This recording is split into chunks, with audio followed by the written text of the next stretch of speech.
ভারত পাশে এসে পানি বন্ধ করে দিবে, আপনার ওই সীমান্তে মানুষ হত্যা করবে এবং আপনার আমাদের যখন তখন চাল বন্ধ করে দিবে, পেঁয়াজ বন্ধ করে দিবে।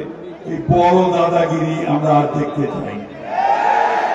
আমরা দেখতে চাই যে ভারত আমাদের সঙ্গে সত্যিকার মর্যাদার ভিত্তিতে, সমান মর্যাদার ভিত্তিতে আমাদের সঙ্গে তার সহযোগিতা করে।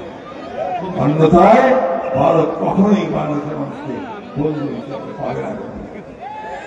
আমি বক্তব্য শেষ করব, তার আগে আপনাদের কাছে শুধু একটা অনুরোধ জানাতে চাই। আজকে আমাদের ভারপ্রাপ্ত চেয়ারম্যান জনাব তারেক রহমান সাহেব, তিনি অক্লান্ত পরিশ্রম করে, দিবারাত্র পরিশ্রম করে 10,000 মাইল দূর থেকে তিনি আমাদেরকে নেতৃত্ব দিয়ে এই ভয়াবহ দানবীয় হাসিনাকে দেশ থেকে তাড়াতে, তাই না? আমাদের বহু লোক, বহু শিশু, বহু নারী তারা প্রাণ দিয়েছে এই সরকার।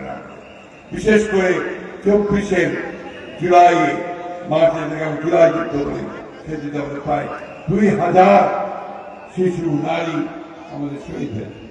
আপনাদের এই চাঁপাইনবাবগঞ্জেও প্রায় শতাধিক লোক আহত হয়েছে, নিহত হয়েছে এবং হাজার হাজার লোকের বিরুদ্ধে মিথ্যা মামলা হয়েছে, তাই না?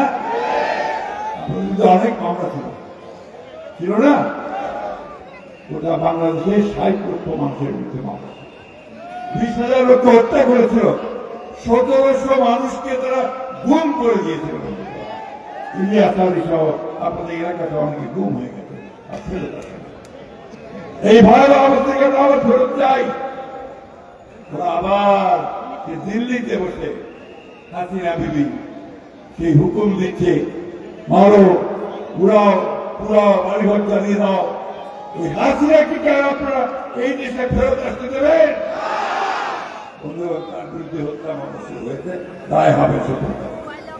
এই সদস্যদেরকে রায় হবে। তারা পরিকল্পনা করছে যে এখানে তারা আবার কিছু গৌরব সৃষ্টি করতে চাইছে। আমি আপনাদের প্রতি আহ্বান জানাতে চাই, এই ফ্যাসিস্ট শক্তি আর যে কখনো মাথা তুলে দাঁড়িয়ে আমাদের মানুষদেরকে হত্যা করতে না পারে, আমাদের সম্পদকে পাচার করতে না পারে, আমাদের বাংলাদেশের সমস্ত গণতান্ত্রিক প্রতিষ্ঠানগুলি ধ্বংস করতে না পারে, তার জন্য আপনাদেরকে সদা সর্বদা সৈনিকের ভূমিকা পালন করবেন। তো ভাড়া দিবেন তো সরকারে, কোন মতেই যেন সেটা করতে না পারে। বন্ধুগণ, আজকে এই দেশের চরম সংকট, সেই সংকট থেকে উত্তরের জন্য মানুষ এখন বিএনপির দিকে তাকিয়ে আছে। বিএনপিকে সেই নেতৃত্ব দিতে হবে যে নেতৃত্ব দিলে সত্যিকার অর্থে বাংলাদেশ, যেটা আমাদের চেয়ারম্যান বলছেন, আমার বাংলাদেশ, আমাদের বাংলাদেশ, তাই না? সবার আগে বাংলাদেশ, সেই বাংলাদেশ আমরা নির্মাণ করতে পারবো। আমরা সত্যিকার অর্থে আমাদের এই যে অসংখ্য যুবক ছেলে যাদের কোনো চাকরি নাই, তাদের চাকরির ব্যবস্থা করতে পারবো। তারেক রহমান সাহেব বলেছেন, তিনি যদি আপনাদের ভোটে নির্বাচিত হতে পারেন তাহলে 15 মাসের মধ্যে তিনি 1 কোটি কর্মসংস্থানের ব্যবস্থা করবেন, চাকরির ব্যবস্থা করবেন। কৃষকদেরকে ন্যায্য মূল্যে বীজ, সার, পানি পাওয়ার জন্য তিনি ফার্মার্স কার্ড দিতে চেয়েছেন। তিনি বিচার বিভাগকে স্বাধীন করবেন। তিনি আইন শৃঙ্খলা বাহিনীকে সত্যিকার অর্থে দেশের মানুষ উপহার করতে পারে সেইভাবে একটা নিরপেক্ষ প্রশাসন তৈরি করবেন এবং বাংলাদেশের মুখ বিশ্বের দরবারে উজ্জ্বল করতে পারে।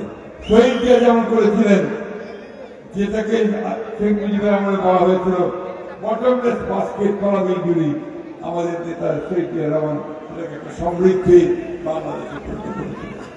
আজকে একটা কথা আপনাকে বলে দিতে চাই, এই নির্বাচন যদি না হয়, দেশের মানুষকে যদি আবার বোকা বানানোর চেষ্টা করা হয়, এই বাংলাদেশ একটা ব্যর্থ রাষ্ট্রে পরিণত হয়ে যাবে।